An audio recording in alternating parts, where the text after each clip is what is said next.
안 읽은 사람에게는 새로운 책을 알게 되는 기쁨을, 또 읽은 사람에게는 깊이 있는 독서 토크를 나누는 즐거움을 드립니다. 한 시간에 책 한 권을 완벽 마스터하는 화요일은 요즘 책방 책 읽어드립니다. 반갑습니다. 안녕하세요. 안녕하세요. 반갑습니다. 자, 오늘은 아예 새로운 책방 손님 두 분이 찾아주셨는데요. 먼저 완벽주의, 꾸물거림 같은 개인적인 성격부터 현대인들의 심리를 분석하고 계십니다. 연세대학교 심리학과 이동기 교수님, 반갑습니다. 네, 안녕하세요. 생각은 충분해요, 이미. 이제는 행동할 때.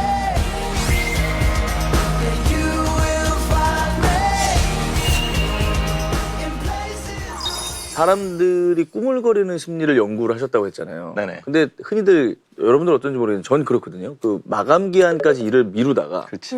당일날 닥쳐가지고 막 하잖아요. 네네. 그 심리는 왜 그러는 거예요? 실제로 그거를 그러니까 많은 사람들이 되게 잘하고 싶어서 그런 거예요. 나는 물거리는 사람들은 이렇게 생각하죠.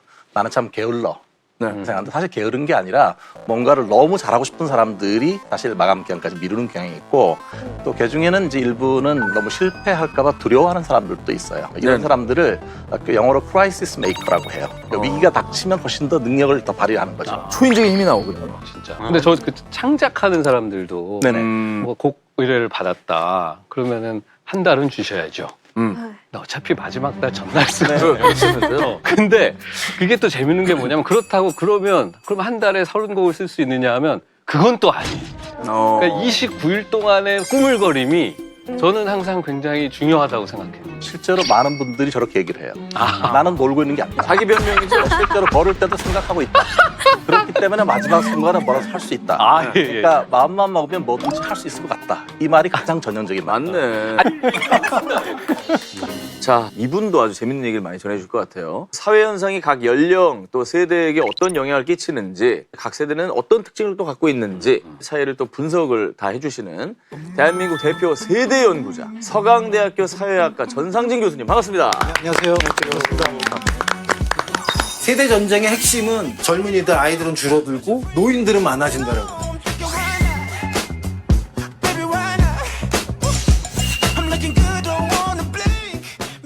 우리 세대는 X세대라는 말 아, 맞아요. 이런 거 썼잖아요. 그 무슨 세대 이런 건 도대체 누가 만들어서 이렇게 세상에 퍼뜨리는 건가요? 네이밍하는 걸 좋아하는 것 같아요. 아. 네. 네이밍도 또 중요한 부분일 거고요. 세대라고 하는 건 말 그대로 여러 사람들에게 이용당할 가능성들이 사실은 좀 있어요. 정치인이라 그러면 자신의 새로운 지지층들을 좀 결집시켜야 될 필요가 있을 거예요. 그다음에 마케팅을 하는 사람들 같은 경우에는 자신들의 새로운 소비자층을 개발하려고 하잖아요. 네네. 근데 어떤 특정한 명칭을 딱 부여를 하면 뭔가 이렇게 좀 결속력이 끈끈한 것들이 생기겠죠. 그래서 세대에 대한 이야기들이 많이 떠도는 것이 아닐까 생각합니다. 자, 우리 전상진 교수님과 이동기 교수님과 함께 얘기해 볼 책은요.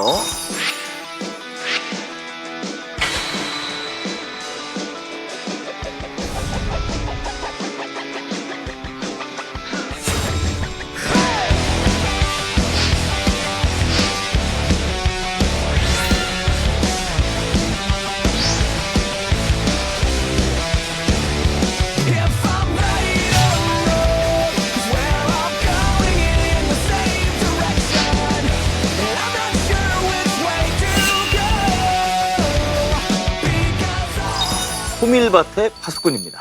저도 이제 이 제목은 많이 들어봤고, 물론 여러분들 예상하셨다시피 한자도 읽은 적이 없습니다. 한자도. 네, 한자도 호밀밭을 지키는 사람인가 보다 정도로 알고 있는데 파수꾼이니까. 그게 전 세계적으로 현재까지 7천만 부 이상. 엄청나네요.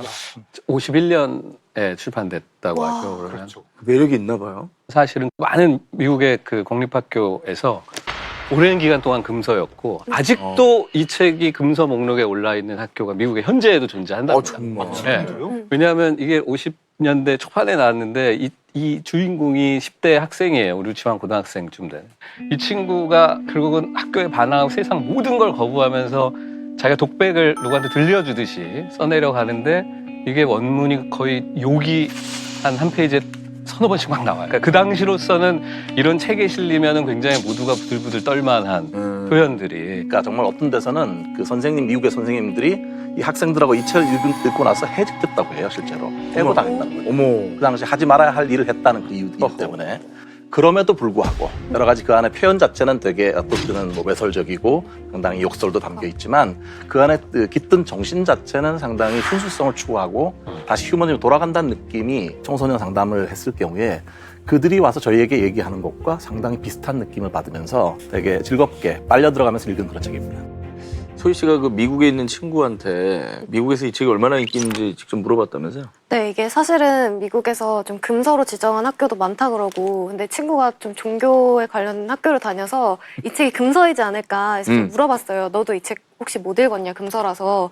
근데 아니, 이 책은 안 읽으면 약간 이상한 책이야. 진짜? 네, 우리나라에서는 약간 황순원의 소나기? 학창 시절에 누구나 한 번쯤은 읽고 지나가는 그런 책 같은. 꼭 숙제 내주는 책. 네, 숙제 내준, 네, 맞아요. 꼭 독후감 쓰라고 숙제 내주는 소나기는 나도 책이라고. 읽었다. 네, 되게 지금까지도 굉장히 스테디하게 읽히고 있는 책이라고. 이게 단순히 미국에서만 어떤 선풍적인 인기를 끈 게 아니라 심지어 소련 젊은이들도 호밀바트 파수꾼을 읽으면서 열광했다고. 그렇기 때문에 1950년대 이후부터 전 세계적으로 청년 반학 문화 이런 것들이 굉장히 히트를 치잖아요. 네. 제임스 틴. 제임스 틴. 예, 뭐 이를테면 왜냐하면 지금껏 그런 어떤 저속하고 더러운 용어들이 이런 책 같은데 실릴 기회가 별로 없었는데 이 책이 바로 그 문을 활짝 열어줬고 그 이후부터 성인들에 의해서 좌지우지되던 청년 혹은 청소년들의 문화의 어떤 펜대가 청소년들에게 돌아갔다라고 하는 게 가장 중요한 변화의 시작이 아니었을까. 제가 바뀌었다. 1950년대 그 미국 사회가 어떤 분위기였길래 이렇게 충격을 준 걸까요? 그 미국 시인 중에 로버트 로웰이라는 시인이 있는데요. 이렇게 표현을 해요. 진정제를 맞은 1950년대, tranquilized 50s 이렇게 얘기를 하는데 그 뭐냐면 순응하는 시대 뭐 이런 얘기인 거예요. 그러니까 2차 세계대전 전에 대공황이 오잖아요. 대공황이 있고 2차 세계대전을 겪고 나서 미국 경제가 엄청 살아나요. 중산층 확 늘어나고 경제 발전하니까 사람들이 되게 보수적이 되어가는 거예요. 아 이거 뭐 정말 태평성대네 이렇게 얘기를 하고 그 마음만 보수적이 되어가는 게 아니라 정신도 되게 보수적이 되어가서 메카시즘 선풍 같은 거 찰리 채플린 공산주의자라고 미국 떠나게 되고 근데 이건 기성세대 얘기인 거죠. 근데 젊은이들은 그 시대에 이제 막 20대가 되거나 10대 후반이 된 젊은이들은 이 시대가 너무 짜증이 나는 거예요. 이거는 조금 너무 보수적이고 너무 순응하고 사람들 다 그냥 해피한 것 같고 근데 조금만 들여다보면은 인종차별도 심하고 되게 위선적인 것 같다. 가식이 심한 시대인 것 같다. 그런 시대에 나왔던 책입니다. 말씀하셨다시피, 그러니까 그 빌 브라이슨이라고 제가 계속 좋아하는 작가. 그 사람이 자기 어린 50년대 미국을 이렇게 다룬 책도 있는데 거기 보면 이런 표현이 나와요. 당시 전 세계에 굴러다니고 있는 자동차 중에 절반이 미국에서 굴러다니고 있습니다. 집집마다 TV, 냉장고, 세탁기, 마이카 이런 것들이 막 이제 들어가는 그래서 정말 세상의 왕처럼 미국이 막 올라가는 그런 시점이었다고 하더라고요. 경제적으로는 부유하니까 일반 사람들은 거기에 큰 불만이 없는 거예요. 기성세대들은. 아 이거 잘 먹고 잘 살면 되지 뭘. 그러니까 이 젊은 세대 분노랄까 이 기성세대에 대한 저항감들이 막 꿈틀꿈틀 나올 때 거의 선두격으로 이 소설이 뭔가를 막 던진 것이 아닌가. 그래서 50년대 그런 부분이 굉장히 많이 히트를 쳤고 60년대에 들어서 그것이 좀 정치화됐고 70년대에 들어서 히피 문화라고 하는 것들이 굉장히 활성화가 됐고 바로 그런 의미에서 보게 되면 이 책이 갖고 있는 가장 큰 의미 중에 하나는 어떤 보편적인 부분을 건드렸다라고 하는 것도 있을 수가 있겠고 본인들 스스로도 자기들이 구축해 놓은 질서에 대해서 반감이나 소외감 같은 걸 느끼는 걸 이 책이 어느 정도는 터치를 하지 않았을까 생각합니다. 자, 우리 요즘 책방의 또 서적 씨죠. 우리 이적 씨는 역시나 이 원소를 읽을 걸 추천했다고요. 근데 원소 제목이 영어로 뭡니까? 원서 제목이 이 The Catcher in the Rye. 라이가 이제 호밀. 호밀밭에 캐쳐가 있는 걸 이렇게 캐치하는 사람이. 오호. 파수꾼 그럼 되게 막 뭐 막루를 세우고 막 와, 이렇게 막 감시하는 것 같잖아요. 근데 왜 이 얘기가 제목이 됐는지는 이제 이따가 선생님이 그 방독하시면 나오겠지만 이 아이 홀든 콜필드라는 이제 전 세계적으로 유명한 아이인데 이 아이가 쓰는 언어, 말투, 슬랭들, 속어들 그런데 다 들어있어요. 그리고 완벽한 구어체인 거예요. 그래서 이게 번역하기가 너무 어려운 것이 우리 문학은 아직도 구어체와 문어체가 상당히 거리를 두고 있죠. 심지어 일기도 그렇게 써요. 어. 그래서 애들한테 뭐 읽으라고 하면 나는 어제 학교에 가서 무엇을 맞아, 했다. 맞아. 억양부터 달라져. 그러니까 우리가 쓴 입말하고 이 글말이 너무나 멀거든요. 괴리가 있죠. 네. 근데 당연히 영어에서도 그 괴리가 있었는데 음흠. 그 구어를 문학의 한복판으로 빡 갖다 놓은 작품이 이 작품이라고 생각해요. 그래서 영어로 도전하면 아마 영어를 읽을 수 있는 가장 재밌고 쉬운 책 중에 하나가 아닐까. 음. 그래서